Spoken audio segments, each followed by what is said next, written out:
सारे के सारे साथियों को नमस्कार। फिर से सभी साथियों का स्वागत, अभिनंदन गैस्ट्रोएंटेरोलॉजी की दुनिया में। पूरी उम्मीद कि आप सारे के सारे साथी स्वस्थ होंगे, मस्त होंगे, तंदुरुस्त होंगे, निरंतर रूप से पढ़ाई कर रहे होंगे, जो कि अपने लिए बेहद इम्पोर्टेंट है। इस पढ़ाई के सिलसिले को आगे बढ़ाते हैं अपन। लास्ट लेक्चर में डिस्कशन अपना चल रहा था लीवर के ऊपर। लीवर की एनाटॉमी फिजियोलॉजी में आपको पढ़ा चुका हूं। 5 पार्ट में बांटकर मैंने लीवर को पढ़ा दिया। इसके बाद लीवर और गॉल ब्लैडर से सीक्रेट होने वाले जूस पर डिस्कशन जारी था, जिसका नाम था बाइल। बाइल में पढ़ने वाली 2 चीजें हैं। Number 1 bile pigment.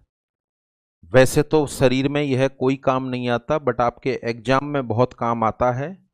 तो एग्जाम में काम में आने वाले डायरेक्ट, इनडायरेक्ट और टोटल बिलीरुबिन और कहां कहां से क्वेश्चन बनते हैं, वो मैं सारा का सारा आपको पढ़ा चुका हूं। इसके बाद जो डाइजेशन में हेल्प करने वाले सब्सटेंस हैं, जिनका नाम है बाइल साल्ट, टोरोकोलिक एसिड और ग्लाइकोकोलिक एसिड, उनका भी अध्ययन अपन ने लास्ट लेक्चर में कर लिया था।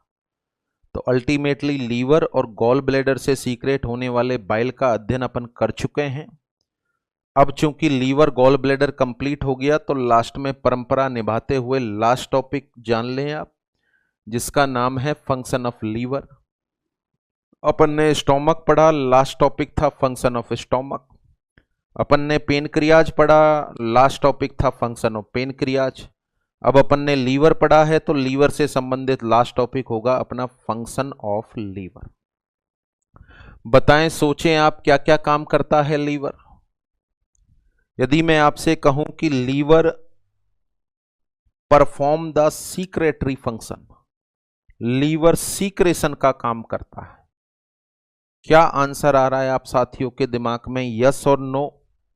तो शायद सभी के दिमाग में आंसर आ रहा है yes sir, it is responsible for secretion. यह सीक्रेटरी फंक्शन को अंजाम देता है। तो पहला फंक्शन हो गया इसका सीक्रेटरी फंक्शन। अच्छा, किसका सीक्रेशन करता है जी? लीवर किसका सीक्रेशन करता है? तो बाइल का सीक्रेशन करता है। अब चूंकि बाइल में 2 सब्सटेंस होते हैं, एक तो होता है बाइल साल्ट और एक होता है बाइल पिगमेंट। अच्छा, पिगमेंट को तो शरीर से बाहर निकाल दिया जाता है, तो पिगमेंट के बारे में तो अपन शब्द बोलेंगे पिगमेंट तो एक्सक्रीट हो रहे हैं, और जो साल्ट हैं वो यूटिलाइज हो रहे हैं फैट का इमल्सिफिकेशन करने में, तो वो सीक्रेट हो रहे हैं। तो यहां बाइल में 2 चीजें हैं, तो सीक्रेशन किसका मानोगे आप? बाइल साल्ट का। सीक्रेशन किसका मानोगे आप? बाइल साल्ट का। तो सीक्रेशन ऑफ बाइल साल्ट, एक तो बाइल साल्ट का सीक्रेशन करने के लिए रेस्पॉन्सिबल होगा। इसके अलावा चूंकि यह शरीर की सबसे बड़ी ग्लैंड है, और एक सब्सटेंस ऐसा भी होता है जिसको यह डायरेक्टली ब्लड में पुट डाउन करता है, और वह बोन मैरो में जाकर प्लेटलेट का निर्माण कराता है, और इस पर्टिकुलर सब्सटेंस का नाम है थ्रोम्बोपोएटिन। इस पर्टिकुलर सब्सटेंस का नाम है थ्रोम्बोपोएटिन। तो liver is also responsible for the secretion of a hormone. कौन सा हार्मोन होगा वो? थ्रोम्बोपोएटिन। पॉइंट नंबर 2, अगर मैं आपसे कहूं कि लीवर एक्सक्रीशन का फंक्शन परफॉर्म करता है क्या, तो आंसर होगा यस। जो बाइल पिगमेंट ये है बाइल डक्ट के द्वारा ड्यूडिनम में पुट डाउन कर रहा है, क्या हो रहा है उनका शरीर से? एलिमिनेशन हो रहा है यूरिन के माध्यम से और साथ में स्टूल के माध्यम से। तो it is also responsible for excretory function. It is also responsible for excretory function. किस किस का एक्सक्रीशन करने के लिए रेस्पॉन्सिबल है लीवर? तो अपन यहां पर बोलेंगे it is responsible to excrete the bile pigment. Bilirubin और बिलीवर्डिन का एक्सक्रीशन करने के लिए रेस्पॉन्सिबल है, और साथ में कुछ हैवी मेटल्स साथ में कुछ हैवी मेटल्स होते हैं, इनको भी यह एक्सक्रीट करता है बाइल के माध्यम से। और जब ये हैवी मेटल्स स्टूल में पहुंचते हैं तो वहां पर इनका बॉडी से एलिमिनेशन हो जाता है। पहला काम हो गया सीक्रेटरी फंक्शन, दूसरा काम हो गया एक्सक्रीटरी फंक्शन। अगला काम यदि मैं आपसे पूछूं, क्या लीवर किसी चीज का निर्माण भी करता है? सिंथेसिस के लिए भी रेस्पॉन्सिबल है क्या? तो शायद आपके दिमाग में आंसर आ रहा है यस सर, और कुछ तो यूं भी कह रहे होंगे कि जब आप बोल रहे हो तो होता ही होगा। सिंथेसिस आप बोल रहे हो तो होता ही होगा, बट आपने भी पढ़ा हुआ है तो इतनी नॉलेज आपको भी है। तो liver is also responsible for synthetic function. अच्छा, किस किस का सिंथेसिस होता है? किस किस का सिंथेसिस होता है लीवर के अंदर? देखो ध्यान हो तो क्लॉटिंग फैक्टर का निर्माण कहां पर होता है? आपके मेरे शरीर में जो क्लॉटिंग फैक्टर होते हैं उनका मेनली निर्माण कहां पर होता है? तो आंसर है लीवर में होता, खासकर 2, 7, 9 और 10 का निर्माण। प्लाज्मा प्रोटीन का निर्माण कहां पर होता है? प्लाज्मा प्रोटीन का निर्माण कहां पर होता है? एल्बुमिन, ग्लोबुलिन और fibrinogen, these are the major plasma protein. इनका निर्माण कहां पर होता है? लीवर में होता है। इसके अलावा जैसे ही अपन खाना खाते हैं, ग्लूकोज अपने ब्लड में आ जाता है 2 से 3 घंटे बाद। ग्लूकोज को ढूंढ ढूंढ कर इंसुलिन चुनता है और मैक्सिमम जो एक ओवर लिमिट ग्लूकोज होता है उसको लीवर में ले जाता है और ग्लूकोज से ग्लाइकोजन का निर्माण कराता है। ग्लूकोज से ग्लाइकोजन का निर्माण कराता है। ग्लूकोज से ग्लाइकोजन का निर्माण होना, इसको अपन बोलेंगे ग्लाइकोजेनेसिस। तो ग्लाइकोजन का सिंथेसिस भी सर्वाधिक कहां पर होता है? लीवर में होता है। एमाइनो एसिड और फैटी एसिड से ग्लूकोज का निर्माण, एमाइनो एसिड और फैटी एसिड से ग्लूकोज का निर्माण, तो नए नए सब्सटेंस से ग्लूकोज का निर्माण होना, इसके लिए टर्म यूज करते हैं अपन ग्लूकोनियोजेनेसिस। टर्म इस्तेमाल करते हैं अपन ग्लूकोनियोजेनेसिस। देखो, ग्लूको का मतलब है ग्लूकोज, नियो का मतलब है नए नए सब्सटेंस। नए नए सब्सटेंस बोले तो एमाइनो एसिड और फैटी एसिड, और जेनेसिस का मतलब है निर्माण। तो नए नए सब्सटेंस से ग्लूकोज का जो निर्माण होता है वह मैक्सिमम कहां होता है? आंसर है लीवर में होता है। ग्लाइकोजेनेसिस का मतलब किसका निर्माण हो रहा है? आंसर है ग्लाइकोजन का हो रहा है। किसका निर्माण हो रहा है? ग्लाइकोजन का हो रहा है। उसके अलावा कोलेस्ट्रॉल का निर्माण, कोलेस्ट्रॉल सिंथेसिस, यह भी सर्वाधिक तौर पर कहां होता है? आंसर है लीवर में होता। आंसर है लीवर में होता है। तो liver is also responsible for synthetic function. It is responsible to make the many substances, for example clotting factors, plasma proteins, glycogen, glucose, cholesterol। इन सभी का निर्माण करने के लिए लीवर रेस्पॉन्सिबल है। तो पहला हो गया सीक्रेटरी फंक्शन, दूसरा हो गया एक्सक्रीटरी फंक्शन, इसके अलावा सिंथेटिक फंक्शन हो गया, इसके अलावा स्टोरेज फंक्शन। जो अगला फंक्शन है लीवर का, it is the storage function. किस किस का स्टोरेज करने के लिए रेस्पॉन्सिबल है लीवर? बताएं। प्लाज्मा प्रोटीन का निर्माण हो गया। प्लाज्मा प्रोटीन बनने के तुरंत बाद सारे के सारे बाहर थोड़ी आ जाएंगे, जितनी जरूरत होगी उतने बाहर आएंगे, बाकी तो लीवर में ही रहेंगे। बाकी तो लीवर में ही रहेंगे, तो बनने के बाद स्टोर भी वहीं हो जाते हैं। तो किस किस का स्टोरेज करने के लिए रेस्पॉन्सिबल है? प्लाज्मा प्रोटीन का। क्लॉटिंग फैक्टर भी लीवर के अंदर मौजूद होते हैं। Clotting factors. उसके अलावा अपन बात करें fat soluble vitamins, fat soluble vitamins, for example ADEK, ADEK, इनका स्टोरेज भी लीवर के अंदर होता है। इसके अलावा आयरन हो गया, फोलिक एसिड हो गया, विटामिन बी कॉम्प्लेक्स हो गए, iron, folic acid, vitamin B complex, इन सब का स्टोरेज करने की जिम्मेदारी लीवर ने ली हुई। इन सारे के सारे सब्सटेंस का स्टोरेज करने की जिम्मेदारी लीवर ने ली हुई है, तो it is also responsible for storage function. Is that clear? Next, क्या लीवर में मेटाबॉलिक फंक्शन भी होता है? तो देखें, गौर करें, आप और मैं जो कार्बोहाइड्रेट, प्रोटीन और फैट खाते हैं, कार्बोहाइड्रेट से बना ग्लूकोज, ग्लूकोज से बनेगा ग्लाइकोजन। कहां पर बनेगा? लीवर में बनेगा। जब जरूरत होगी शरीर को ग्लूकोज की तो ग्लाइकोजन टूटेगा और ग्लूकोज बनेगा। ग्लूकोज से ग्लाइकोजन का बनना, इसको बोलते हैं ग्लाइकोजेनेसिस। ग्लाइकोजन से ग्लूकोज का बनना glycogenolysis.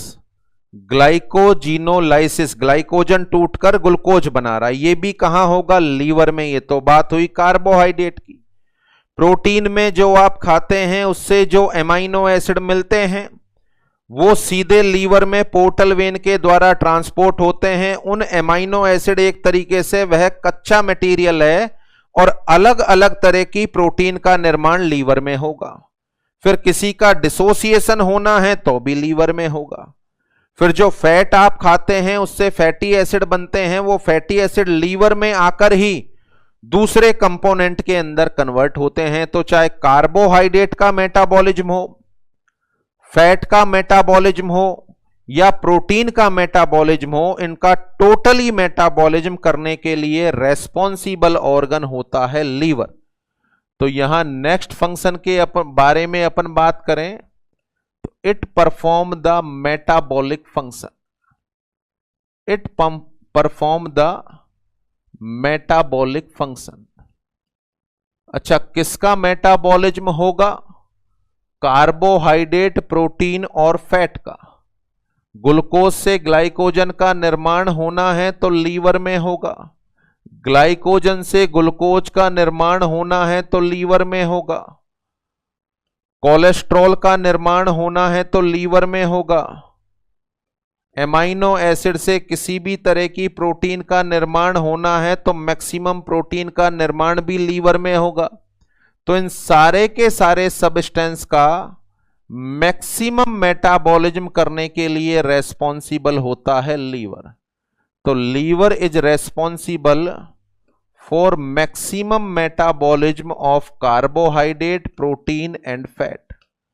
Liver is responsible for maximum metabolism of carbohydrate, fat और प्रोटीन। चूंकि मेटाबॉलिज्म यहां पर सर्वाधिक हो रहा है, इसलिए यदि क्वेश्चन आता है कि बॉडी में ऐसा कौन सा ऑर्गन है जिसमें मैक्सिमम हीट का प्रोडक्शन होता है, विच of the following organ is associated with maximum heat production, तो मैक्सिमम हीट प्रोडक्शन के लिए कौन रेस्पॉन्सिबल है? मैक्सिमम हीट प्रोडक्शन के लिए कौन रेस्पॉन्सिबल है? आंसर आपको लिखना है लीवर। यहां 3 क्वेश्चन मैं पूछूं और तीनों का एक ही आंसर है। Question number 1, which of the following is largest gland of human body? Answer is liver. Which of the following organ is associate with maximum metabolism of nutrient? Answer is liver. Which of the following organ is associated with maximum heat production? Answer is same, बोले तो liver. तो सबसे बड़ी gland liver, सबसे ज्यादा metabolism liver में होगा और मैक्सिमम हीट का प्रोडक्शन भी लीवर के अंदर होता है क्योंकि इसमें मैक्सिमम मेटाबॉलिज्म होता है। अगला फंक्शन देखो, सारे के सारे जीआईटी के ऑर्गन से जो डीऑक्सीजनेटेड ब्लड होता है वो डीऑक्सीजनेटेड ब्लड पोर्टल वेन के माध्यम से लीवर में पहुंचता है। वह डीऑक्सीजनेटेड ब्लड पोर्टल वेन के माध्यम से लीवर में पहुंचता है। इसका मतलब है जीआईटी के ऑर्गन में यदि कोई पैथोजेनिक ऑर्गेनिज्म होगा, जीआईटी के ऑर्गन में यदि कोई पैथोजेनिक ऑर्गेनिज्म होगा तो वह पैथोजेनिक ऑर्गेनिज्म भी लीवर में पहुंचेगा। अच्छा, लीवर में लार्ज फैगोसाइटिक सेल पाई जाती, लीवर में लार्ज फैगोसाइटिक सेल पाई जाती हैं। ये इनको अपन बोलते हैं macrophages, large phagocytic cell. Large phagocytic cell, देखो मैक्रो का मतलब लार्ज और फेज का मतलब फैगोसाइटिक, और लीवर में पाई जाने वाली मैक्रोफेज को नाम देते हैं अपन कुफर सेल। लीवर में पाई जाने वाली मैक्रोफेज को नाम देते हैं अपन कुफर सेल। यह लार्ज फैगोसाइटिक सेल होती हैं जो डाइजेस्टिव ऑर्गन या जीआईटी से आने वाले सारे के सारे माइक्रो ऑर्गेनिज्म या पैथोजेनिक ऑर्गेनिज्म यदि मौजूद हैं तो उनको डिस्ट्रॉय करने के लिए रेस्पॉन्सिबल है। तो क्या यह बात बोलना उचित होगा कि अपने बाकी के डाइजेस्टिव ऑर्गन में यदि कोई इंफेक्शन है तो उसको खत्म करने की जिम्मेदारी भी लीवर ने ली हुई है? किसके द्वारा यह जिम्मेदारी का निर्वहन करता है? आंसर है कुफर सेल के द्वारा। कुफर सेल के द्वारा आने वाले माइक्रो ऑर्गेनिज्म को डिस्ट्रॉय करने के लिए रेस्पॉन्सिबल है। तो यहां पर अपन बोलना चाहेंगे liver is also responsible to perform the defensive function. Liver is also responsible to perform the defensive function. Liver defensive function perform करने के लिए भी रेस्पॉन्सिबल होता है। Is that clear? तो ये सारे के सारे फंक्शन हो गए। Come on to the last function. Liver is also responsible to convert the toxic substance into the non toxic substance, और टॉक्सिक सब्सटेंस को नॉन टॉक्सिक सब्सटेंस के अंदर कन्वर्ट करना, इस फंक्शन को नाम देते हैं अपन डिटॉक्सिफिकेशन। इस फंक्शन को नाम देते हैं अपन डिटॉक्सिफिकेशन। देखें, ये लार्ज इंटेस्टाइन है अपनी, caecum, ascending colon, transverse colon, descending colon, sigmoid colon, rectum और एनस। यहां आगे लार्ज इंटेस्टाइन पढ़ाऊंगा तो मैं बताऊंगा यहां पर बहुत सारे सहजीवी बैक्टीरिया पाए जाते हैं। सहजीवी बोले तो यह अपन को नुकसान नहीं पहुंचाते।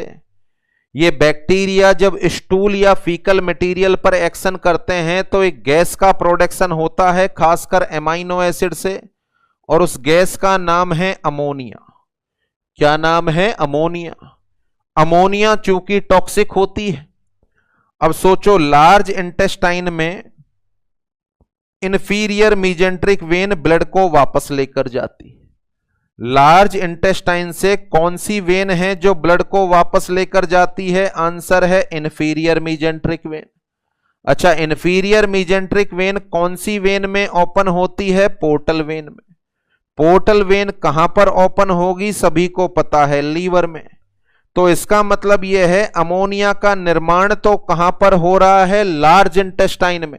बेहद इंपॉर्टेंट है, आगे अपन इसको लार्ज इंटेस्टाइन में डील करने वाले हैं। लार्ज इंटेस्टाइन में अमोनिया का निर्माण हो रहा है और ट्रांसपोर्ट होकर कहां पहुंच रही है? लीवर में। चूंकि लीवर में यदि अमोनिया रहे और यह ब्लड में मिक्स हो जाए तो यह ब्रेन तक पहुंच जाएगी और एन्सेफेलोपैथी हो जाएगी, घातक होती है। तो लीवर इस अमोनिया को यूरिया में कन्वर्ट कर देता है। लीवर इस अमोनिया को किस में कन्वर्ट कर देता है? यूरिया में। आप सारे साथियों को भली भांति ज्ञान है कि लीवर में चलता है यूरिया साइकिल। तो अमोनिया है टॉक्सिक सब्सटेंस और यूरिया है नॉन टॉक्सिक सब्सटेंस। ये जो यूरिया होता है लीवर से यह ब्लड में पहुंच जाता है। ब्लड के बाद यह घूमता हुआ किडनी में पहुंच जाता है और किडनी के द्वारा यूरिन के माध्यम से यूरिया शरीर से बाहर निकल जाता है। तो अल्टीमेटली किसी भी टॉक्सिक सब्सटेंस को नॉन टॉक्सिक सब्सटेंस में कन्वर्ट करना, इसी को नाम देते हैं अपन डिटॉक्सिफिकेशन। तो liver is also responsible to convert the toxic substance into the non toxic substance which are known as detoxification. तो these all are the function performed by liver. These all are the function performed by liver. देख लें कौन कौन से हैं। Secretory function perform करता है, secretion of bile salt. एक हार्मोन भी सीक्रेट करता है जिसका नाम है thrombopoietin. Excretory function, excretion of bile pigment and heavy metal.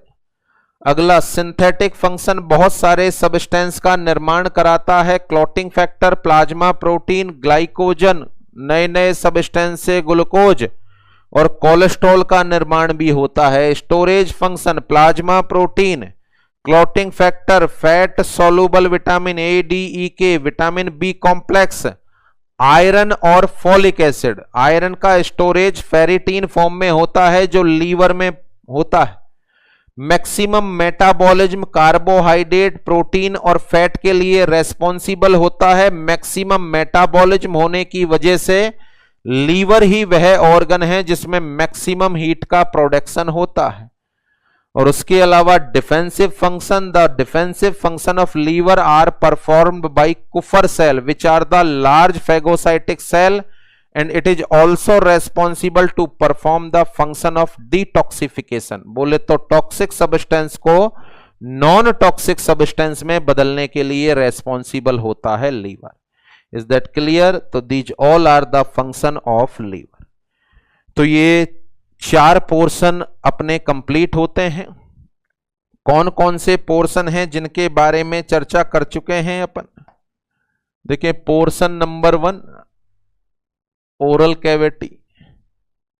Portion number 1 oral cavity. Oral cavity के बाद पोर्शन नंबर 2 जिसका नाम है ईसोफेगस और स्टोमक। पोर्शन नंबर 2 जिसका नाम है ईसोफेगस और स्टोमक। पोर्शन नंबर 3 जिसका नाम है पेनक्रियाज। पोर्शन नंबर 3 जिसका नाम है पेनक्रियाज। पोर्शन नंबर 4 जिनका नाम है लीवर और गॉल ब्लैडर। ये चारों के चारों पोर्शन डील हो गए और इनसे निकलने वाले जूस को भी अपन ने डील कर लिया। बताओ, सैलाइवा पढ़ लिया अपन ने, सैलाइवा पढ़ लिया अपन ने, गैस्ट्रिक जूस पढ़ लिया अपन ने, जूस नंबर 1 सैलाइवा पढ़ लिया, स्टोमक से निकलने वाला गैस्ट्रिक जूस पढ़ लिया, पेनक्रियाज से निकलने वाला पेनक्रिएटिक जूस पढ़ लिया, लीवर और गॉल ब्लैडर से निकलने वाला बाइल पढ़ लिया। कौन कौन से फूड स्टफ हैं जिनका डाइजेशन हो गया? तो देखो, मेनली तो 3 ही फूड खाए थे आपने। Food number 1 carbohydrate. Food number 1 carbohydrate. अच्छा, कार्बोहाइड्रेट का पाचन या डाइजेशन कहां तक पहुंचा? चपाती खाई थी आपने, कौन सी फॉर्म में खाई थी चपाती? पॉलीसैकेराइड फॉर्म में खाई थी। पॉलीसैकेराइड से लास्ट में क्या बनाना चाहते हो आप? मोनोसैकेराइड। क्या पॉलीसैकेराइड से मोनोसैकेराइड का निर्माण हो गया? नहीं हुआ। अभी केवल किसका निर्माण हुआ है? डाइसैकेराइड का निर्माण हुआ। क्या बनाना चाहते हो आप? मोनोसैकेराइड बनाना चाहते हो। फूड नंबर 2 बोले तो प्रोटीन। कौन सी फॉर्म में आपने प्रोटीन खाई थी? आंसर है पॉलीपेप्टाइड फॉर्म में खाई थी। पॉलीपेप्टाइड से लास्ट में क्या बनाना चाहते हो जिसका एब्जॉर्प्शन हो जाए? आंसर है एमाइनो एसिड बनाना चाहते हैं जी। अच्छा, एमाइनो एसिड बन गए क्या? नहीं बने, अभी तो पेप्टाइड बना है। एमाइनो एसिड बन गए क्या? नहीं बने, अभी तो पेप्टाइड बना है। तीसरा फूड सब्सटेंस फैट या लिपिड। ये ट्राइग्लिसराइड फॉर्म में आपने खाया था। पहले तो इसका इमल्सिफिकेशन हुआ, ट्राइग्लिसराइड जो वाटर में सॉल्युबल नहीं था पहले तो वाटर सॉल्युबल बना, फिर ट्राइग्लिसराइड का डाइजेशन हुआ और मोनोग्लिसराइड बना। बनाना क्या चाहते हो? Fatty acid. बनाना क्या चाहते हो? Fatty acid. इसका मतलब यह है कि अभी तीनों का डाइजेशन अधूरा, अभी तीनों का डाइजेशन अधूरा है, लास्ट मोमेंट पर पहुंचना अभी बाकी है। 4 जूस का अध्ययन अपन कर चुके हैं। पहले जूस का क्या नाम है? सलाइवा। ये जो पहला जूस सलाइवा है, यदि मैं आपसे पूछूं इस सलाइवा के द्वारा किसका डाइजेशन हुआ, तो आप सारे साथियों को पता है कि सर केवल कार्बोहाइड्रेट का डाइजेशन हुआ। सलाइवा ने किसका डाइजेशन स्टार्ट किया? आंसर है कार्बोहाइड्रेट का डाइजेशन। दूसरा, गैस्ट्रिक जूस ने किसका डाइजेशन किया? आप सभी साथियों का आंसर है पेप्सिन की वजह से केवल प्रोटीन का डाइजेशन हुआ।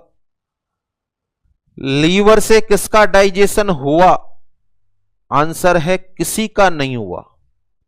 लीवर से किसी का भी डाइजेशन नहीं हुआ, केवल फैट को वाटर सॉल्युबल बनाया गया, परंतु डाइजेशन में तो हेल्प मिली। तो किसके डाइजेशन में हेल्प मिली? किसके डाइजेशन में हेल्प मिली? आंसर है फैट के डाइजेशन में हेल्प मिली। अच्छा, पेनक्रियाज से किसका डाइजेशन हुआ? कि सर कार्बोहाइड्रेट का भी हुआ, प्रोटीन का भी हुआ और फैट का भी हुआ। अच्छा, यदि पेनक्रिएटिक जूस की अपन यूं माने कुछ दिनों के लिए यह कार्बोहाइड्रेट के एंजाइम, एमाइलोलाइटिक एंजाइम, पेनक्रिएटिक एमाइलेज का सीक्रेशन बंद भी कर दे, पेनक्रिएटिक एमाइलेज का सीक्रेशन बंद भी कर दे, तो भी फैट का डाइजेशन, कार्बोहाइड्रेट का डाइजेशन हो जाएगा, सलाइवा से हो जाएगा। अगर अपन बात करें प्रोटियोलाइटिक एंजाइम बंद कर दे पेनक्रियाज, तो भी प्रोटीन का डाइजेशन हो जाएगा, पेप्सिन से हो जाएगा। परंतु फैट का पाचन वाला एंजाइम बंद कर दे तो क्या फैट का डाइजेशन होगा? नहीं। समझने वाली बात यह है, कार्बोहाइड्रेट का पाचन तो माउस से स्टार्ट हो गया, प्रोटीन का पाचन स्टोमक से स्टार्ट हो गया, परंतु फैट का पाचन इंटेस्टाइन से स्टार्ट हुआ है। और उसमें सबसे पहले तो लीवर और गॉल ब्लैडर ने रोल निभाया है, क्योंकि इन्होंने फैट का इमल्सिफिकेशन किया है।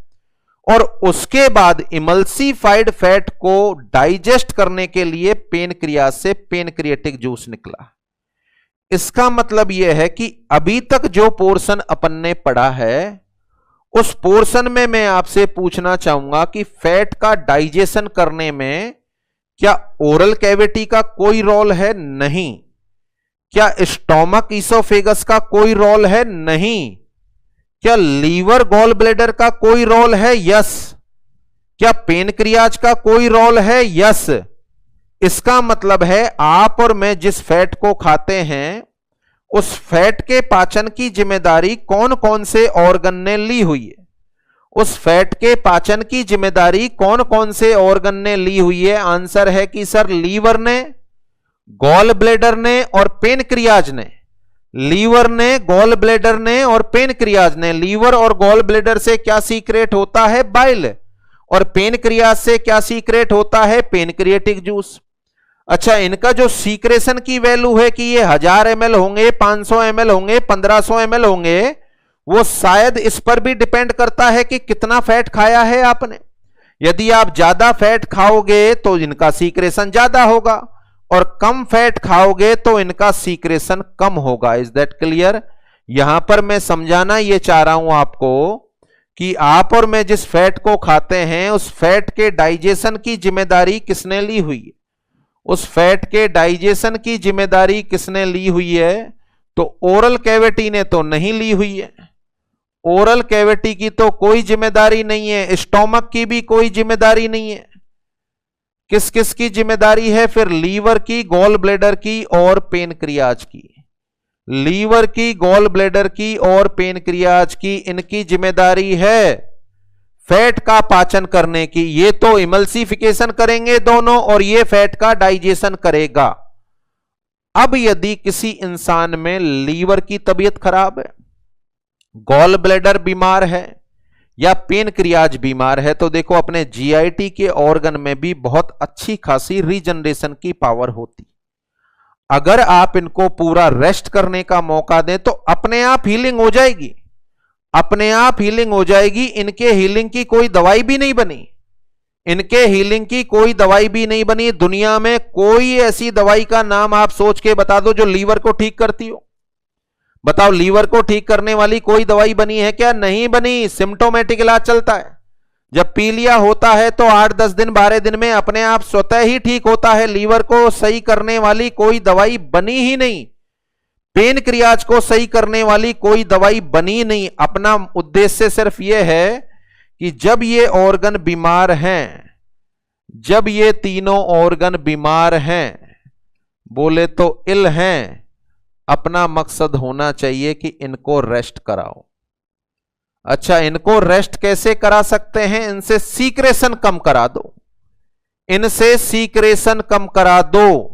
सीक्रेशन कम कैसे करा सकते हैं? डाइट में कौन सी चीज को कट डाउन कर दो या कम कर दो? आंसर है फैट, आंसर है फैट। इनका सीक्रेशन बहुत हद तक फैटी डाइट पर डिपेंड होता है। तो इन तीनों की बीमारी में यहीं पर कॉमन पॉइंट हो गया। मुझे नहीं लगता कि बार बार मुझे इसको बताने की आवश्यकता पड़ेगी। जब भी लीवर बीमार है, गॉल ब्लैडर बीमार है, पेनक्रियाज बीमार है, तो इनको रेस्ट कराओ ताकि जल्दी से रीजनरेट हो जाए। इन तीनों की बीमारी में कौन सी डाइट आपको प्रिस्क्राइब करनी है? Answer is low fat diet, answer is low fat diet. आगे बहुत सारी बीमारियां मेडिकल सर्जिकल में पढ़ेंगे अपन। Cholelithiasis, cholecystitis, jaundice, hepatitis, liver cirrhosis और पेनक्रिएटाइटिस, एक्यूट और क्रॉनिक पेनक्रिएटाइटिस। कोई सी भी बीमारी का नाम आ जाए और आपसे पूछ लिया जाए बताओ किस तरह की डाइट है जो आप यहां प्रिस्क्राइब करना चाहोगे, आंसर होगा लो फैट डाइट। क्या आंसर देना चाहेंगे अपन? Low fat diet. तो low fat diet are commonly prescribe in the disorder of liver, gall bladder and pancreas. Liver पर अपन चर्चा कर रहे हैं तो लीवर का व्यवहारिक ज्ञान भी बता दूं मैं। लीवर अपनी बॉडी का एक बहुत अच्छा ऑर्गन है। लीवर अपनी बॉडी का एक बहुत अच्छा ऑर्गन है। बहुत अच्छा ऑर्गन क्यों है? फिर से एक क्वेश्चन बनता है इसमें कि निम्न में से कौन से ऑर्गन में रीजनरेशन की पावर सर्वाधिक होती है? निम्न में से कौन से ऑर्गन में रीजनरेशन की पावर सर्वाधिक होती है? आंसर है लीवर में होती। लीवर में कोई बीमारी हो जाए यह अपने आप ही हील कर लेता है, अपने आप ही उस बीमारी को हील कर लेता है। लीवर किसी भी तरह की बीमारी हो जाए, परंतु लीवर अपने शरीर का बहुत अच्छा ऑर्गन है और बहुत खराब ऑर्गन भी है। लीवर अपने शरीर का बहुत अच्छा ऑर्गन है और बहुत खराब ऑर्गन भी है। अच्छा ऑर्गन इसलिए है कि लीवर में रीजनरेशन की क्षमता सर्वाधिक होती है। लीवर में रीजनरेशन की क्षमता सर्वाधिक होती है। और खराब ऑर्गन भी इसलिए है क्योंकि लीवर में रीजनरेशन की क्षमता सर्वाधिक है और सर्वाधिक रीजनरेशन की क्षमता होने की वजह से जब लीवर में थोड़ा बहुत डैमेज होगा तो यह रीजनरेट करना स्टार्ट कर देगा। तो हल्के फुल्के डैमेज के लिए तो सिम्टम ही नहीं आएंगे, मरीज को सिम्टम ही नहीं आएंगे। जब तक लीवर 30-40% खत्म नहीं हो जाता तब तक मेजर सिम्टम आते ही नहीं। एनोरेक्सिया, नोजिया, वॉमिटिंग, हल्का फुल्का जॉन्डिस हो जाता है तो इंसान इनको नॉर्मल समझ के इग्नोर करता है। फिर जब पेट में पानी भर जाता है, हाथ पैरों में सूजन आ जाती है, वॉमिटिंग में ब्लड आने लग जाता है, तब जाके एहसास होता है कि हां लीवर जो है वो ज्यादा डैमेज हो चुका है। तो लीवर बहुत ज्यादा डैमेज होने के बाद अपने सिम्टम शो करता है। लीवर बहुत ज्यादा डैमेज होने के बाद अपने सिम्टम शो करता है, इसलिए यह खराब ऑर्गन। सबसे अच्छा ऑर्गन इसलिए है क्योंकि रीजनरेशन सर्वाधिक है। सबसे खराब ऑर्गन इसलिए है कि इसमें जो डैमेज के सिम्टम हैं वह लेट अपीयर होते हैं, तब तक बीमारी एडवांस अवस्था में जा चुकी होती। अपने शरीर में लीवर को सही करने के लिए मेडिकल साइंस में किसी भी तरह की कोई दवाई नहीं बनी। लीवर को सही करने के लिए मेडिकल साइंस में किसी भी तरह की कोई दवाई नहीं बनी। अगर लीवर बीमार है तो लीवर का ध्यान रखो और जो चीजें लीवर को नुकसान पहुंचाती हैं उनको दूर हटा दो, अपने आप सही कर लेगा। बाकी किसी दवाई से इसको ठीक नहीं कर सकते। ये सिंपल लीव 52 या लीवोटोन, ये दो चार नाम सुने होंगे। सिप्रोहेपेटाडाइन लीवर को दुरुस्त करने वाली नहीं, ये स्टिमुलेटर हैं जो पर्टिकुलर कुछ सब्सटेंस का निर्माण कराने में सहायक है। बाकी ऐसा नहीं कि लीवर में सिरोसिस हो गया तो ये उसको ठीक कर देंगे, नहीं कर सकते। लीवर को सही करने वाली किसी भी तरह की कोई दवाई नहीं बनी। इसको प्रैक्टिकली भी अपन महसूस कर सकते हैं। अभी उसका एग्जाम्पल पढ़ेंगे अपन।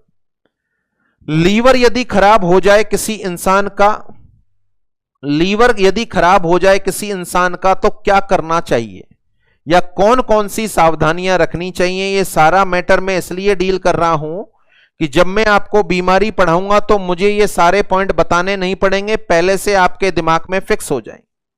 सबसे पहली चीज, लीवर में चाहे जॉन्डिस हो रहा है, लीवर में चाहे जॉन्डिस हो रहा है या हेपेटाइटिस हो रहा है या लीवर सिरोसिस हो रहा है,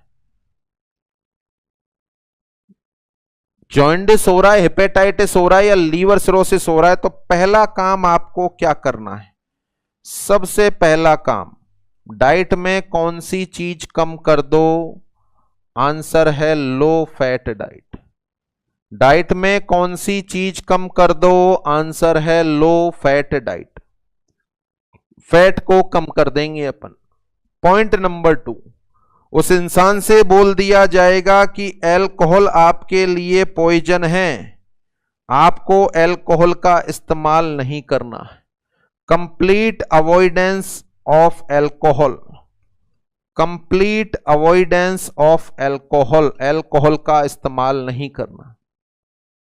यदि आप कभी बीमार होते हो तो मर्जी से मेडिकल की दुकान पर जाकर दवाइयां मत लाएं, सीधे फिजिशियन को दिखाना है, क्योंकि आपका लीवर खराब है और दवाइयों का मेटाबॉलिज्म मैक्सिमम तौर पर लीवर में होता है, और जिन दवाइयों का मेटाबॉलिज्म लीवर में होता है वो लीवर को नुकसान पहुंचाती हैं। फॉर एग्जांपल NSAID, पैरासीटामोल, उसकी स्ट्रिप पे तो आपने लिखा भी देखा है, it is injurious to liver, it is injurious to liver. इसकी ज्यादा डोज हो जाए तो लीवर को नुकसान। तो पैरासीटामोल या NSAID या वो दवाइयां जो लीवर को नुकसान पहुंचाती हैं उनका इस्तेमाल नहीं करना है। तो आंसर है इसमें लीवर की खराबी में या बीमारी में अपन बोलेंगे अवॉइड हेपेटोटॉक्सिक ड्रग्स। वह दवाइयां जिनका मेटाबॉलिज्म लीवर में होता है उन दवाइयों को अपन सामान्यतः अवॉइड करना चाहिए। तो लीवर की बीमारी का किसी भी तरह का मैं टॉपिक पढ़ाऊंगा वहां भी इन्हीं शब्दों को रिपीट करूंगा कि भैया लीवर सही करने वाली कोई दवाई नहीं आती, लीवर तो अपने आप सही होता है। बस सावधानी रखो, जो चीजें लीवर से मेटाबॉलाइज होती हैं या जिन चीजों के इस्तेमाल से लीवर पर लोड बढ़ेगा उन चीजों को दूर कर दो। क्या दूर कर दो? कि एक तो लो फैट डाइट दो जब तक लीवर खराब है, हाई कार्बोहाइड्रेट दो क्योंकि कार्बोहाइड्रेट से इंसान को एनर्जी मिलेगी और लीवर पर दबाव नहीं बढ़ेगा। अल्कोहल का इस्तेमाल पूर्णतः बंद कर दिया जाए क्योंकि इसका मेटाबॉलिज्म भी लीवर से होता है, और किसी भी तरह की दवाई बिना डॉक्टर की सलाह के नहीं लेनी है क्योंकि वह हेपेटोटॉक्सिक हो सकती है और लीवर को नुकसान पहुंचा सकती है। तो उसका जब तक लीवर खराब है तब तक हेपेटोटॉक्सिक ड्रग्स को अपन अवॉइड करें। किस तरीके से लीवर बीमार होता है और किस तरीके से सही हो जाता है, यदि इसका एग्जाम्पल मैं आपको बताऊं। देखिए, अपने एक कॉमन सा वायरल इन्फेक्शन होता है जिसका नाम है hepatitis. Common viral infection hepatitis अलग अलग तरह के होते हैं। हेपेटाइटिस का तो मतलब है इन्फ्लामेशन ऑफ लीवर। अपन यहां बात कर रहे हैं वायरल हेपेटाइटिस की। वायरल हेपेटाइटिस में hepatitis A, B, C, D और ई बेहद इंपॉर्टेंट हैं। ये भी अपने एग्जाम पॉइंट ऑफ व्यू से, जिनका मेनली अध्ययन तो कम्युनिटी हेल्थ नर्सिंग के अंदर हो जाएगा। उसके अलावा अपन यहां भी इनको डील करेंगे। जो मेजर क्वेश्चन बनते हैं, तो यहां मैं लीवर के रीजनरेट करने का तरीका बता रहा हूं कि स्वतः ही कैसे सही होता है। किसी इंसान को वायरल हेपेटाइटिस हो गया तो 3 तो ऐसे इन्फेक्शन हैं जो लीवर का क्रॉनिक इन्फ्लामेशन कॉज करते हैं। हेपेटाइटिस बी, सी और डी। हेपेटाइटिस बी, सी और डी यह लीवर का क्रॉनिक इन्फ्लामेशन कॉज करते हैं। इसका मतलब है लीवर के डैमेज होने की संभावना होती है। इनसे लीवर के डैमेज होने की संभावना होती है। जिस इंसान में बी, सी या डी एंटर हो जाए, उनको आने वाले भविष्य में या तो लीवर सिरोसिस हो सकता है यदि सावधानी नहीं बरती तो, और या फिर उनको लीवर का कार्सिनोमा हो सकता है। लीवर सिरोसिस और लीवर कार्सिनोमा ये इनके कॉम्प्लिकेशन होते हैं तीनों के। 2 वायरस ऐसे भी होते हैं जो एक्यूट इन्फ्लामेशन कॉज करते हैं। 2 वायरस ऐसे भी होते हैं जो एक्यूट इन्फ्लामेशन कॉज करते हैं। इनका नाम है हेपेटाइटिस ए और ई। हेपेटाइटिस ए और ई दोनों का बॉडी में एंट्री का कॉमन रूट होता है फीको ओरल। दोनों का कॉमन रूट होता है फीको ओरल। यह फीको ओरल रूट से अपने शरीर में एंट्री करते हैं। तो कौन कौन से हैं जो एक्यूट इन्फ्लामेशन कॉज करेंगे? आंसर है ए और ई। इनका बॉडी में नॉर्मल ड्यूरेशन होती है 8 से 16 दिन। यह बॉडी में 8 से 16 दिन तक सरवाइव करते हैं। 8 से 16 दिन तक सरवाइव करते हैं। यह बॉडी में 3 फेज से होकर गुजरते हैं। 3 फेज में अपन बात करें, सबसे पहले इंसान को जैसे ही वायरस की एंट्री होगी 2, 4 या 6 दिन बाद इंसान को एनोरेक्सिया, नोजिया, वॉमिटिंग और fever, anorexia, nausea, vomiting, fever ये डेवलप हो जाएगा। इसके डेवलप होने के 5 दिन बाद इंसान को पीलिया हो जाता है, जॉन्डिस हो जाता है। फिर वो पीलिया 5 के बाद 10 दिन तक बढ़ता है और 10 दिन बाद पीलिया धीरे धीरे कम होने लग जाता है और 15-16 दिन में पीलिया गायब हो जाता है। तो शुरुआत में क्या हुआ बताओ? एनोरेक्सिया, नोजिया, वॉमिटिंग और फीवर। 5 दिन तक तो ये हुआ, शुरुआती 5 दिन तो ये हुआ। उसके अगले 5 दिन क्या हुआ? इंसान को जॉन्डिस हो गया। इंसान को जॉन्डिस हो गया तो अगले 5 दिन उसको जॉन्डिस हुआ। इस फेज को बोलते हैं इक्टेरस। इसको बोलते हैं इक्टेरस। और अगले 5 दिन पर्सन में जॉन्डिस सबसाइड हो गया। तो देखें, इक्टेरस आप सभी जानते हैं जॉन्डिस का दूसरा नाम है। तो ये जो शुरुआती एनोरेक्सिया, नोजिया, वॉमिटिंग और फीवर था, इस पहले 5 दिन के फेज का नाम है pre icterus. Anorexia, nausea, vomiting हुआ था, इसका नाम है प्री इक्टेरस। अगले 5 दिन होता है इक्टेरस, और इक्टेरस जब सबसाइड होता है तो इसको बोलते हैं पोस्ट इक्टेरस। इसको बोलते हैं पोस्ट इक्टेरस। मैं आपको ए और ई के बारे में बता रहा हूं। मैं आपको ए और ई के बारे में बता रहा हूं। इनको यूं समझें कि जैसे ही ए या ई बॉडी में एंटर करेंगे, यह लगभग 15 दिन अपने शरीर में रहेंगे। 15 दिन में से शुरुआती 5 दिन, 1 से 5 दिन एनोरेक्सिया, नोजिया, वॉमिटिंग, फीवर पैदा करेंगे। फिर अगले 5 से 10 दिन इंसान में जॉन्डिस डेवलप हो जाएगा।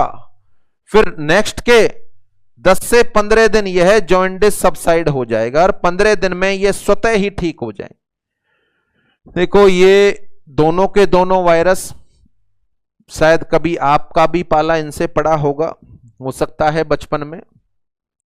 गांव के अंदर जिनको पीलिया होता है, उस पीलिया में 70% से ज्यादा के लिए ये दोनों रेस्पॉन्सिबल होते हैं, या तो ए या ई। 70% में जो पीलिया होता है उसके लिए या तो ए या ई। अब आप खुद बता दो, गांव में जब जिस इंसान को पीलिया होता है तो अपने गांव के अंदर इस पीलिया का क्या इलाज करते? सोचो, शायद आपने भी कराया हो। बताओ, गांव में कम से कम 5 विद्वान होते हैं जो जिनकी पूजा करते हैं कि भैया ये तो पीलिया का टाइफाइड का झाड़ा लगाते हैं, पीलिया टाइफाइड का झाड़ा लगाते हैं, और पीलिया टाइफाइड का झाड़ा लगाने से बीमारी ठीक भी हो जाती है। पीलिया और टाइफाइड का झाड़ा लगाने से बीमारी ठीक भी हो जाती है। आप अपने गांव के अंदर देखा है, अपने गांव के अंदर देखा है, बीमारी ठीक भी हो जाती है। कौन से वायरस पर चर्चा कर रहे हैं अपन? ए और ई पर। देखो, झाड़ा लगाने का सिस्टम क्या होता है। इंसान झाड़ा लगाने के लिए कौन से दिन जाएगा? जब उसको पीलिया होगा। पीलिया कौन से दिन हो रहा है इंसान को? 5वें दिन। तो उन महापुरुषों के पास कौन से दिन पहुंचेगा इंसान? बताओ, 6ठे दिन पहुंचेगा। पहला झाड़ा 6ठे दिन लगता है। 6ठे दिन जब वो झाड़ा लगा रहे हैं महापुरुष, तो मरीज से कह भी रहे हैं कि भैया 3 झाड़े में जड़ से खत्म हो जाएगा। तो मरीज पूछता है कि गुरुजी अब कब आना है? कि 5 दिन बाद आना है। 5 दिन बाद का मतलब 11वें दिन। 11वें दिन जाएगा। अच्छा, 11वें दिन गुरुजी पूछेंगे कुछ फायदा हुआ कि नहीं? अभी फायदा नहीं हुआ, कि बस ये दूसरे झाड़े से फायदा आना चालू हो जाएगा। कौन से दिन लग रहा है? 11वें दिन। फिर 11वें दिन दूसरा झाड़ा लगा, फिर तीसरा कब जाएगा? 16वें दिन। की फायदा हुआ कि हाँ अब तो लगभग ठीक है, पीलिया काफी कम हो गया, कि बस ये तीसरा झाड़ा और लगवा ले, उसके बाद आना ही मत, जड़ से ही खत्म हो जाएगा। जड़ से खत्म हो जाता है, जड़ से खत्म हो जाता है। अपने आप ही खत्म होना है, अपने आप ही खत्म होना है। वायरस का लाइफ स्पान शरीर में इतना ही है, उसके बाद एलिमिनेट हो जाएगा ऑटोमेटिकली शरीर से, और नाम उनका हो रहा है।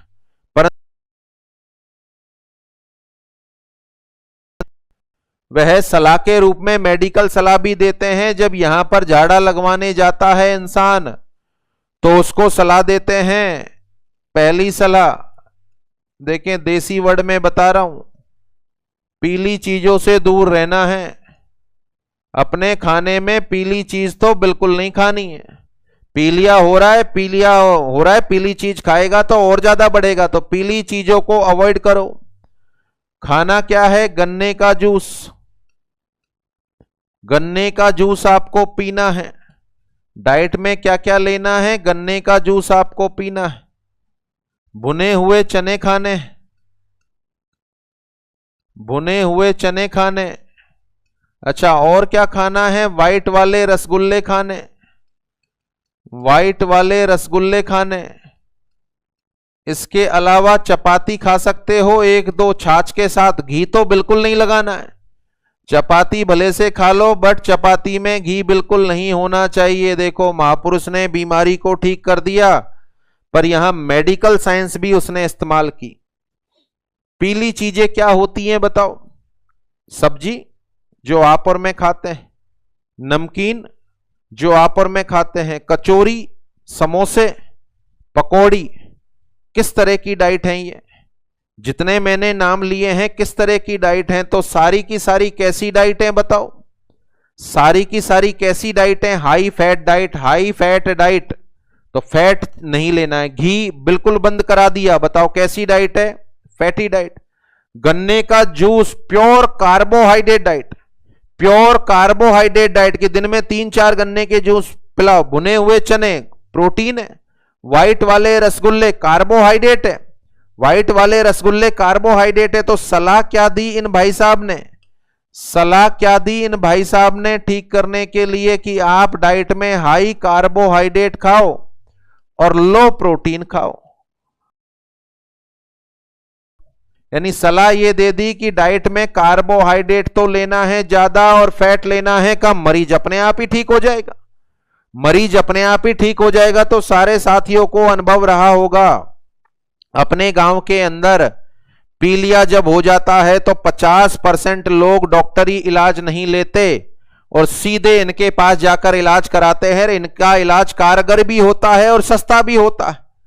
गुरुजी के पास पहली बार झाड़ा लगवाने गए, 21 रुपए चढ़ा दिए भैया। दोबारा गए, फिर से 21 रुपए चढ़ा दिए। तीसरी बार तो सही कर दिया, 51 चढ़ा दो। अब तो बताओ, टोटल 93 रुपए का खेल हो गया। और 93 रुपए में आप पूरी तरीके से फिट हो गए। 93 रुपए में आप पूरी तरीके से फिट हो गए। अच्छा, इसका मेडिकल में भी इलाज, यदि इस अवस्था में मरीज को भर्ती करा दें, इस अवस्था में यदि मरीज को भर्ती करा दें तो देखो, भर्ती कराने के बाद डॉक्टर साहब भर्ती कर लेंगे प्राइवेट अस्पताल में, अरे इसकी तो हालत गंभीर है, पीलिया हो रखा है इसको, इसकी हालत गंभीर है, पीलिया हो रखा है, भर्ती करना पड़ेगा। भर्ती करने के बाद इंजेक्शन डीएनएस लगा दिया कि भैया पीलिया का इलाज चलेगा, रेंटेक लगा दिया, रेगलान लगा दिया, पेंटोपैराजोल लगा दिया, पेंटोपैराजोल इंजेक्शन लगा दिया। और घर वाले अगल बगल भी बैठे हैं, किसी ने कह दिया कि जी हमारे मरीज में तो कमजोरी ज्यादा आ गई, तो डॉक्टर साहब को पता है कि पीला वाला इंजेक्शन डाल दो ड्रिप में, कमजोरी मिट जाएगी। यानी डॉक्टर साहब तो फिर भी नहीं चाह रहे थे, पर घर वालों की आत्मा की संतुष्टि हो जाएगी कि पीला इंजेक्शन जा रहा है। देखा होगा आपने कि पीली वाली दवाई जाती है तो घर वाले अंदर से खुश होते हैं कि हाँ अब जा रही है वास्तविक ताकत, तो ताकत अब जा रही है। तो क्या होता है, वो मल्टीविटामिन, उसको भर्ती कर लिया। भर्ती करने के बाद इलाज चल रहा है, मरीज को एनबीएम रखा है, फ्लूइड की पूर्ति हो रही है, 1 दिन 2 दिन 3 दिन 4 दिन, और 4 दिन बाद जैसे ही बिलीरुबिन का लेवल कम हुआ, डिस्चार्ज हो गया। तो 4 दिन मेडिकल वार्ड में भर्ती रह के आया। मुझे तो बता दो कौन सी दवाई है जो पीलिया के लिए चली? All are symptomatic, they all are symptomatic. Nausea, vomiting, anorexia, fluid की कमी को दूर करने के लिए दवाइयां चल रही हैं, कोई भी इलाज नहीं है। अब सोचो, यहां पर 4 दिन भर्ती रह के आया, मेडिकल का बिल देगा। पॉसिबल है कि जहां काम 93 रुपए में हो रहा था, अब वो बिल 9300 का बन जाए। अच्छा, हुआ कुछ भी नहीं, बस फ्लूइड वॉल्यूम को कंट्रोल करके रखा, क्योंकि वहां भी पता है कि दवाई नहीं। 90% जो फिजिशियन जब पीलिया वाले मरीजों का इलाज कर रहे हैं गांव में, तो कभी हेपेटाइटिस ए और ई की जांच नहीं कराते, जांच नहीं कराते। अच्छा, उनको भी पता है कि जांच करा के कर भी क्या लेंगे, जांच कराने के बाद ए या ई पॉजिटिव आ गया तो कोई इलाज थोड़ी है वायरस का, इन वायरसों का कोई इलाज नहीं है, बस लीवर अपने आप रीजनरेट करेगा। उसको अल्कोहल बंद कर दो, पैरासीटामोल या हेपेटोटॉक्सिक दवाइयां बंद कर दो, और फैट बंद कर दो, हाई कार्बोहाइड्रेट डाइट आप देते रहो।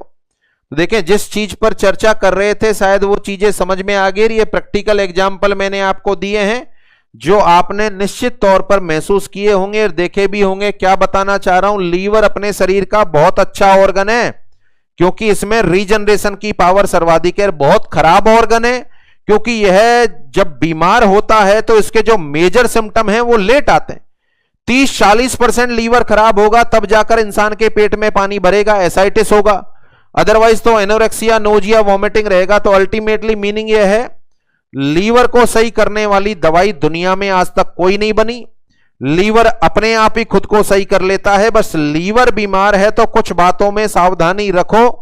क्या सावधानी रखनी है? जब जब लीवर बीमार है तो लो फैट डाइट उसको देते रहो, अल्कोहल का इस्तेमाल नहीं होना चाहिए, किसी भी तरह की हेपेटोटॉक्सिक ड्रग का इस्तेमाल भी नहीं होना चाहिए। यहां पर प्रूफ करके भी बता दिया मैंने, हेपेटाइटिस ए और ई जो अपने गांव में पीलिया होता है, 50% लोग झाड़ा लगवा के ही सही हो जाते हैं, बट उस झाड़े के साथ सलाह भी दी जाती है, पीली चीजें मत खाना भैया, घी मत लेना, चपाती को सूखे खाना है, आपको घी नहीं लगाना है, छाछ के साथ खाना है, सब्जी का तो इस्तेमाल ही नहीं करना है, गन्ने का जूस पीना है, भुने हुए चने खाने, जो प्रोटीन डाइट है, गन्ने का जूस कार्बोहाइड्रेट है, व्हाइट वाले रसगुल्ले, तो क्या सलाह दे दी, हाई कार्बोहाइड्रेट और लो फैट डाइट देनी है। सही तो अपने आप होगा, सही तो अपने आप होगा। चलो कुछ ज्यादा समझदार कि नहीं हम तो इनसे झाड़ा नहीं लगवाएं और हम तो डॉक्टर साहब के पास जाएंगे, तो डॉक्टर साहब ने भर्ती कर लिया और भर्ती करके आपको बता रखा है कि इलाज चल रहा है, 4-4 इंजेक्शन लगा रहे हैं, आपको भी दिख रहा है कि हाँ 4-4 इंजेक्शन लग रहे हैं, बट लग तो ये रहे हैं, लग तो ये रहे हैं। इनमें से कोई सी भी दवाई लीवर को सही करने वाली दवाई है क्या? नहीं, दे आर प्योरली सिम्टोमेटिक, ये सारी की सारी सिम्टोमेटिक दवाइयां। Is that clear? तो ये लीवर से संबंधित बेसिक कंसेप्ट हो गए। अब आने वाले टाइम में जब अपन डिसऑर्डर को डील कर रहे होंगे तो ये सारे के सारे कंसेप्ट आपके माइंड के अंदर होंगे। तो क्या पढ़ा अपन ने शुरू से, एक बार उसका क्विक रिवीजन कर लिया जाए। Function of liver, secretion, excretion, synthesis, storage, metabolic function. यहां क्वेश्चन है, देखो कई सारे क्वेश्चन है। शरीर की सबसे बड़ी ग्लैंड लीवर, सबसे ज्यादा मेटाबॉलिक फंक्शन लीवर में, सबसे ज्यादा हीट का प्रोडक्शन लीवर में, सबसे ज्यादा रीजनरेशन की पावर लीवर में। Is that clear? उसके अलावा डिफेंसिव फंक्शन, डिटॉक्सिफिकेशन, अमोनिया को यूरिया में कन्वर्ट करना। यहां पर मैंने आपको बता दिया जो फूड कंपोनेंट आपने खाए हैं क्या उन सभी का पाचन खत्म हो गया? नहीं, अभी एक एक स्टेप बाकी है। पॉलीसैकेराइड डाइसैकेराइड में जरूर कन्वर्ट हो गया, परंतु मोनोसैकेराइड में करना है अपन को। तो प्रोटीन में पॉलीपेप्टाइड पेप्टाइड में कन्वर्ट हो गया, परंतु एमाइनो एसिड बनाना है। फैट और लिपिड ट्राइग्लिसराइड इमल्सिफाइड हो गए और मोनोग्लिसराइड में कन्वर्ट हो गए, बट अभी फैटी एसिड बनाना बाकी है। यहां पर सलाइवा, गैस्ट्रिक जूस, बाइल और पेनक्रिएटिक जूस, इनमें फैट के डाइजेशन का लोड क्या किसी भी तरीके से सलाइवा पर है? नहीं है। क्या गैस्ट्रिक जूस पर है? नहीं है। तो फैट के डाइजेशन का लोड कौन से ऑर्गन ने लिया हुआ है? लीवर ने, गॉल ब्लेडर ने और पेनक्रियाज ने। इसलिए जब भी कभी ये ऑर्गन बीमार हो तो इनको रेस्ट कराओ, और रेस्ट कराने का मतलब है इनके सीक्रेशंस को कम करा दो। और इनके सीक्रेशन कौन सी डाइट लेने पर ज्यादा होते हैं? फैट। तो इन तीनों ऑर्गन की बीमारी में हमेशा किस तरह की डाइट आप प्रिस्क्राइब करना चाहेंगे? आंसर है लो fat diet. Is that clear? जैसे गांव के अंदर पीलिया हो रहा है तो लो फैट डाइट ही अपन प्रिस्क्राइब करते हैं। उसके बाद लीवर के डिस्क्रिप्शन में मैंने बता दिया, समझा दिया, लीवर अपनी बॉडी का बहुत अच्छा ऑर्गन है, बहुत खराब ऑर्गन भी है, क्योंकि इसमें लेट सिम्टम आते हैं। लीवर को सही करने वाली कोई दवाई नहीं बनी। और जब भी लीवर खराब है तो इन बातों का ध्यान रखना होता है। फैट कम कर दो, अल्कोहल बंद कर दो, हेपेटोटॉक्सिक ड्रग या कोई भी दवाई बिना डॉक्टर की सलाह के ना लो। और ये मैंने इस बात से सिद्ध भी कर दिया। गांव में जो हेपेटाइटिस ए और ई के मरीज हैं उनमें 50% मरीज झाड़ा लगा के ठीक हो जाते हैं, 20-30% घर पर ही ठीक हो जाते हैं, और 20-30% अस्पताल में भी भर्ती होते हैं। अंतर इतना है कि झाड़ा लगाने में 93 रुपए में काम हो जाता है, और अस्पताल में भर्ती करोगे तो ये बिल बनना संभावित हो सकता है। Is that clear? तो it is the meaning of liver. Liver के बारे में सारा कुछ आपने समझ लिया। तो यही पढ़ा है अपन ने आज का topic, function of liver, secretory function, secretion of bile और thrombopoietin, excretory function, excretion of bile pigment और हैवी मेटल, सिंथेसिस करना प्लाज्मा प्रोटीन का, ग्लाइकोजन का, कोलेस्ट्रॉल का। इसके अलावा storage, amino acid, iron, vitamin B12, fat soluble vitamin, plasma protein और clotting factor. Maximum metabolism भी लीवर में होता है, इसलिए मैक्सिमम हीट का प्रोडक्शन भी लीवर में होगा। डिफेंसिव फंक्शन केवल लीवर का ही नहीं, लीवर के साथ साथ सारे जीआईटी के ऑर्गन का परफॉर्म किया जाता है। कौन सी सेल के द्वारा होगा? आंसर है कुफर सेल के द्वारा होगा। और साथ में टॉक्सिक सब्सटेंस को नॉन टॉक्सिक सब्सटेंस में कन्वर्ट कराने के लिए भी रेस्पॉन्सिबल होता है लीवर। Is that clear? तो ये सारे के सारे लीवर से संबंधित क्वेश्चन और मेडिकल सर्जिकल का कुछ पोर्शन भी अपन ने यहां डील कर लिया। मुझे नहीं लगता पेनक्रियाज, गॉल ब्लैडर, लीवर में पढ़ाऊंगा, वहां लिखूंगा कैसी डाइट दोगे बताओ, आंसर होगा लो फैट डाइट। किसी को कोई दिक्कत होगी समझने में? किसको अवॉइड करोगे? लीवर और गॉल ब्लैडर की बीमारी में अल्कोहल को अवॉइड करेंगे, बिना डॉक्टर की सलाह के किसी भी तरह की दवाइयों का इस्तेमाल अपन नहीं करेंगे।